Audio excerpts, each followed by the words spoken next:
오늘은 82번째 개성부터 하겠습니다. 깊은 못은 맑고 고요해 물결에 흐려지지 않는 것처럼 지혜로운 사람은 진리를 듣고 마음이 저절로 깨끗해진다. 부처님 당시 때 이 율장에도 이제 기록이 되어 있는 부분인데 한 아내가 인도 전통에 따라서 아이를 낳을 때 자기 친정으로 돌아와서 아이를 낳습니다. 아이를 낳고 나서 이제 집으로 돌아가기 위해서 이제 준비를 하는데 스님들이 이제 탁발을 그 집으로 오니까 자기 이제 집으로 돌아가려고 하면 시댁으로 돌아가기 위해서 마련된 음식들을 스님들한테 또 보시를 하고 그걸 몇 번 반복을 하다 보니까 집에 돌아가는 시기를 조금 많이 늦춰졌던 것 같아요. 그러니까 이 남편이 이제 자기 원래 부인한테 통보를 하면서 나는 다른 아내를 맞이했으니 너는 돌아오든지 말든지 마음대로 해라. 뭐 그런 일이 있었다. 그래서 어찌 보면 강제로 이제 파혼을 당한 택이 돼가지고 이 파혼을 당하고 나니까 여인이 이 부처님과 승단에 신심이 있었지만서도 그 일을 당하고 나니까 나는 이 스님들 때문에 파혼을 당했다. 결국 이제 스님들 때문에 안 좋은 일이 발생이 됐다. 이러니까 이제 원망하는 마음이 자꾸 일어났다. 근데 이제 부처님께서 그 여인을 불러서 이제 말씀을 이렇게 합니다. 보시를 할 때 스님들이 달라고 요구를 했느냐, 요구를 하지 않았느냐. 요구를 하지 않았다. 그러면은 스님들은 그냥 탁발을 갔을 뿐이고 주거나 주지 않거나가는 당신의 선택이었는데 당신의 선택으로 일어난 일에 대해서 스님들한테 그 스님들 탓을 하는 것은 좀 옳지 않다. 이렇게 이제 부처님께서 얘기를 하니까 그 얘기를 듣고 그 다음 이제 여인이 마음이 이렇게 차분하게 변하게 되죠. 그런 다음에 어떻게 그 여인이 그래도 스님들한테 보시한 공덕이 있었는지 이제 왕가에 다시 시집을 가게 돼서 그 다음부터는 이제 보시를 하면서 잘 살았다 이런 내용인데 그 얘기를 쭉 나누고 나서 이 부처님께서 이 지혜로운 사람은 이와 같다라고 하면서 이 얘기를 하셨습니다.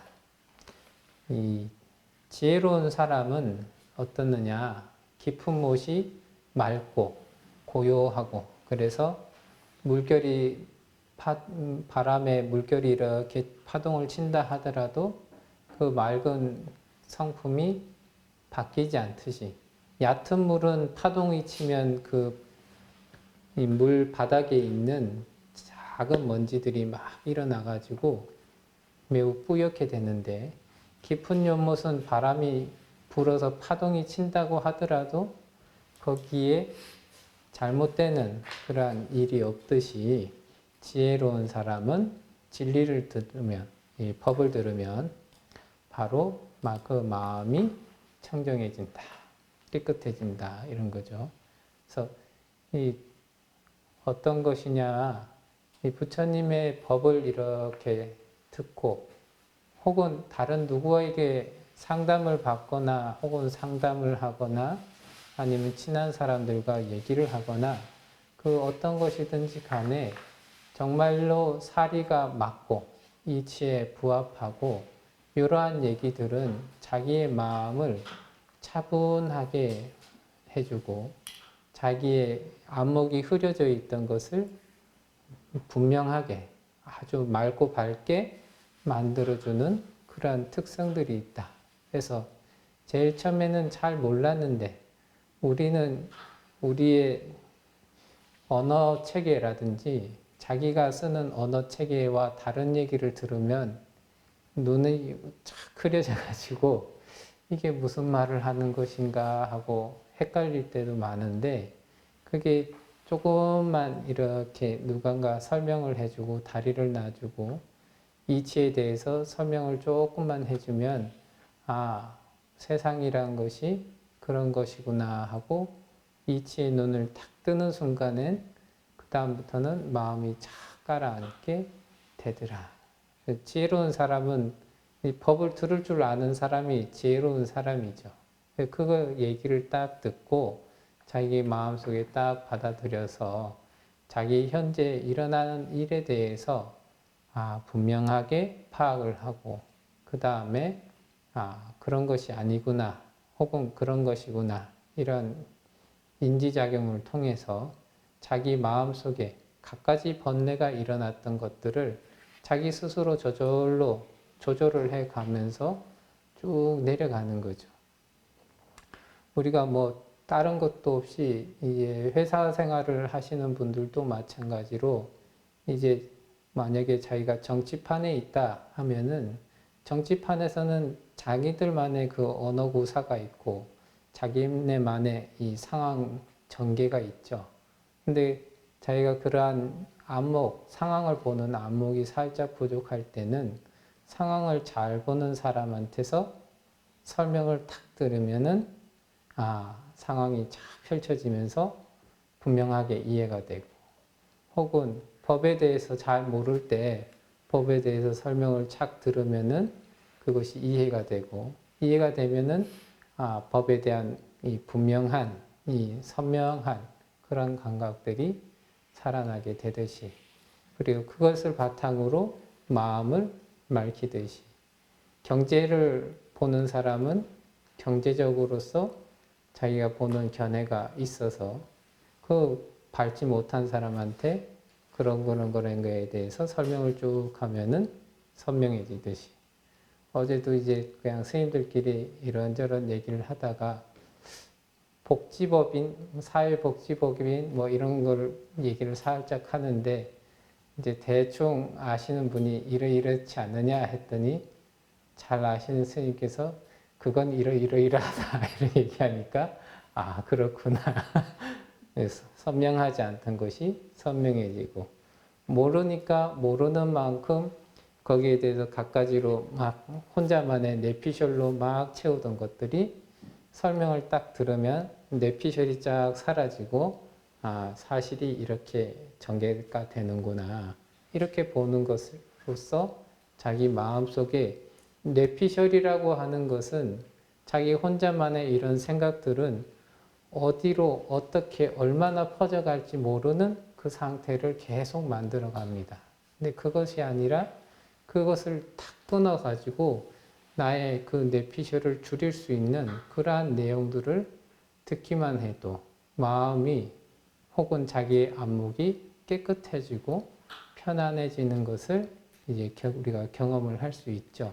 그래서 그와 같이 우리 현실 세계에서도 마찬가지로 돌아가듯이 부처님의 수행에 대한 것 혹은 부처님의 법에 대한 것들도 자꾸만 듣고 그리고 그것에 대해서 분명하게 자기가 알아차릴 수 있고 자기의 삶 속에서 그 자기의 마음이 널뛰게 하는 것들을 차분하게 잡을 수 있다면은 자기의 마음이 매우 청정해진 상태에서 유지가 될 것이다. 청정해진 상태를 유지하고 이것이 매우 자연스럽게 될 것이다. 그리고 그렇게 할 수 있는 사람이 바로 지혜로운 사람이다. 그래서 똑같은 얘기를 들어도 스스로 정리를 잘 하는 사람이 지혜로운 사람이고요. 중생은 이 지혜보다는 믿음보다는 의심병이 많아가지고 자기 스스로 개념이나 어떠한 정리된 사실들을 자기 스스로 막 흔들리게 해가지고 그것으로서 자기의 번뇌를 더 키우는 일들이 많죠. 근데 지혜로운 사람은 분명하게 듣고 분명하게 생각하고 분명하게 관찰해서 자기 스스로 그 뒤에 일어날 수 있는 갖가지 요동치는 마음들을 다 거두어 가지고 자기 마음을 분명하게 밝힐 수 있는 그런 힘을 가지고 있는 사람이다. 그런 사람이 바로 지혜로운 사람이다. 아주 분명하게 이렇게 얘기를 하고 계십니다. 오늘은 조금 팍팍 넘어가 볼까요? 하시는데 그 다음에 83번째, 현명한 사람은 어디서나 집착을 버리고 쾌락을 찾아 헛수고를 하지 않는다. 즐거움을 만나거나 괴로움을 만나거나 지혜로운 사람은 흔들리지 않는다. 이 마찬가지로 율장에도 살짝 기록되어 있는 내용들인데, 부처님께서 어느 지역에 이렇게 안거를 초청을 받아서 안거를 나기로 합니다. 네, 그 안거를 난 지역에 공양청을 올렸던 사람이 공양청을 올렸다는 사실을 잊어버리고 90일 동안 공양을 아무것도 준비를 해주지 않아요. 그 스님들이 거기 가면은 이제 음식적으로는 문제가 안 생기겠다고 생각을 해서 간 건데 90일 동안 이게 구멍이 난 거죠. 근데 이제 그 상태에서 이제 스님들이 이제 음식을 제대로 섭취를 못 하니까 이 수행하는데 문제가 생겼다. 그래서 목련존자가 북구로주라고 해서, 우리가 사는 지역이 남선부주라고 하면은 북구로주에는 자연적으로 자라는 벼들이 있어서 그 벼들이 조금만 먹어도 허기를 없애주고 기력을 충족시켜주는 그런 힘이 있어서 그걸 먹으면 되는데, 목련존자가 신통을 부려서 이 스님들을 거기 가서 먹고 돌아오도록 하겠다, 이런 얘기를 이렇게 부처님께 건의를 올립니다. 능력이 되니까 능력을 써가지고 지금 순간의 어려움을 넘겨봤으면 좋겠다, 요즘 말로 치면은 그 건의를 이렇게 올리는데, 부처님께서 그러한 방법은 옳지 않다. 지금은 그 방법을 써서 될 수 있어도 후대에 갔을 때 그것을 쓸 수 없는 상황이 되면은 어떻게 되겠느냐 하는 얘기를 해서 그 90일의 기간 동안을 오롯하게 견디시고, 그런 다음에 이 안거를 끝나고 다시 유행을 떠나시기 직전에 아난존자한테 그 공양청을 올렸던 사람한테 가서 이제 유행을 떠난다고 이제 알려라, 이렇게 얘기를 합니다. 아난존자가 그 제대로 공양도 안 올린 사람한테 우리가 고지할 필요가 있습니까? 하니까 부처님께서 그건 그렇고 일단 공양청을 받아서 여기 왔던 사람은 떠나더라도 알릴 의무가 있다, 이러면서 알리게끔 하고 그 다음에 이렇게 떠나십니다. 90일 동안 잘 못 드시다가 유행을 쭉 나서 가지고 이제 사위성으로 이렇게 돌아오시게 됐는데, 사위성으로 이렇게 돌아오고 나니까 다시 이 스님들이 탁발을 나가면서 공양부를 잘 얻게 됐어요. 잘 얻게 되니까 과거에 이제 율장에서는 정인이라고 해가지고 스님들이 계율적으로 하기 어려운 일들을 대신해 주는 사람들이 있게 됐습니다. 근데 그런 사람들이 저 밥을 잘 못 얻어먹던 지역에서는 얌전히 있다가 여기서 잘 얻어먹으니까 아주 시끄럽게 소란스럽게 자꾸 일을 벌이고 조금 스님들의 수행을 방해하고 하니까 스님들이 그것을 보고 부처님께 얘기를 하고, 그러니까 부처님께서 그 사람들을 보고 저 사람들은 과거 생에서도 그렇다 하면서 어찌 보면은 조금 안 좋은 상태에서 약간의 좋은 상태만 돼도 자기의 옛날의 습관이라든지 안 좋은 욕망들을 추구한다. 우리도 조금만 돈이 없을 때는 잘 아끼다가 조금만 돈이 생기면 이 돈 가지고 과연 내가 과거에 하지 못했던 혹은 가지지 못했던 어떤 거를 한번 하면 좋을까 하는 생각들, 그리고 못 가지고 있다가 많이 가지면서 생기는 이제 만심이 딱 발동되게 되면은 내가 하고 싶은 대로 해도 다른 사람들이 나에게 뭐라고 하지 않을 것이다. 이러한 생각들을 이렇게 가지고 사는 것처럼 우리는 이 욕망이라고 하는 것을 펼칠 수 있는 기회만 생기면 언제든지 욕망을 펼치기 위해서 갖은 노력을 하게끔 되어 있다. 그런 얘기죠. 그래서 이 현명한 사람은 어떤 사람이냐? 좋은 사람은 이 어디서나 여기 제자가 되어 있지만 어떤 것이든 어디서든 간에 자기가 여기에다가 무엇을 해야겠다, 어디에 집착을 해야겠다 하는 것을 탁 놓아버리고, 그리고 그렇게 해야 되는 갖가지 일들에 대해서도 막 논의를 하고 힘을 쓰고 노력을 하거나 하는 것을 다 끊어버린다. 그러면 뭐냐? 이 좋은 사람은 좋은 사람일수록 어떠한 부분에서 이 불교에서 봤을 때는 3계 내에서 자기가 어느 방면으로든 이 집착을 하고 욕심을 낼 수 있는 그 자리들을 하나하나 무엇이든지 생각하지 않고 다 떠나려고 노력하는 그러한 힘이 있다 하는 거죠. 그래서 우리는 이제 육계 중생은 어떻느냐면은 스님, 저도 마찬가지지만 그런 얘기를 많이 합니다. 스님, 제가 요거는 욕심을 안 냅니다. 근데 요거는 욕심을 내도 되겠지요. 요거는 제가 욕심을 안 냅니다. 요거는 욕심 내도 되겠지요. 하면서 그 우리 마음속에 욕심을 부릴 자리, 집착을 부릴 자리를 이 한 톨이라도 남겨야 내가 삶의 의미가 있다 생각하고 자꾸만 그쪽으로 돌아가게 되고, 어떤 분들은 이렇게 뭐 자기가 하는 것을 봤을 때 남한테 피해도 주지 않고 그 다음에 돈도 많이 안 들고 그러니까 저는 이것을 끝까지 해야겠습니다.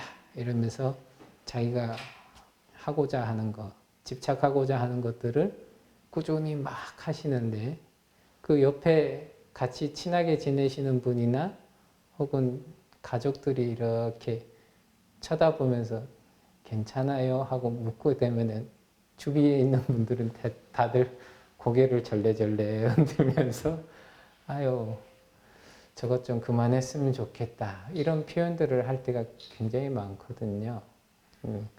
근데 이제 부처님께 봤을 때 정말로 지혜롭고 좋은 사람들은 어떠한 것이든지 가리지 않고 집착할 만한 자리와 욕심이 일어날 만한 그러한 자리들을 자꾸만 벗어나고자 노력을 한다. 그래서 그 어디에도 집착을 하거나 욕심을 일으키지 않도록 자꾸만 노력을 기한다. 그래서 즐거움을 만나거나 괴로움을 만나거나 자기가 욕심을 일으키거나 집착을 하는 바가 있으면은 그것에 따라서 고락이 항상 왔다 갔다 해요. 이제 다른 말로는 일희일비한다고 어떠한 일이 있을 때마다 순간적으로 고락, 우희가 왔다 갔다 하게 되죠. 이게 왔다 갔다 하다가 자기 감정 조절의 기능이 상실이 되면은 우리가 보통 심각하게 얘기하는 우울증이라든지 갖가지 정신병으로 쭉 빠질 수가 있는데 이 욕심이나 집착이 있기 때문에 이 고락을 만날 일이 많고 고락에 대해서 고락의 일을 당하게 되면은 요동칠 일이 많다. 지혜로운 사람일수록 고락이 발생하더라도 세용지마에서 나오는 노인네처럼 거기에 크게 마음이 흔들리지 않는 상태에서 자기의 마음 상태를 유지를 하는데, 그게 아니라 자기가 정말로 욕심을 내거나 혹은 집착을 하는 것이 강하면 강할수록 어떠한 일이 생겼을 때 강한 괴로움과 강한 즐거움을 느낄 경우가 많다. 그래서 강한 즐거움과 강한 괴로움을 막 느끼다 보면은 마음이 전혀 안정되지 않은 상태에서 계속 살아가게 된다. 근데 지혜로운 사람은 그런데 마음이 크게 흔들리지 않도록 자기 마음을 항상 집착하는 부분이나 욕심내는 것, 그리고 욕심내더라도 탐진치 삼독심으로 향하고자 하는 그런 마음들을 자꾸만 돌려서 선한 마음으로 내도록 노력을 한다. 그런 사람들일수록 마음이 크게 흔들리지 않고 편안한 안정된 마음 상태를 가지고 있는다.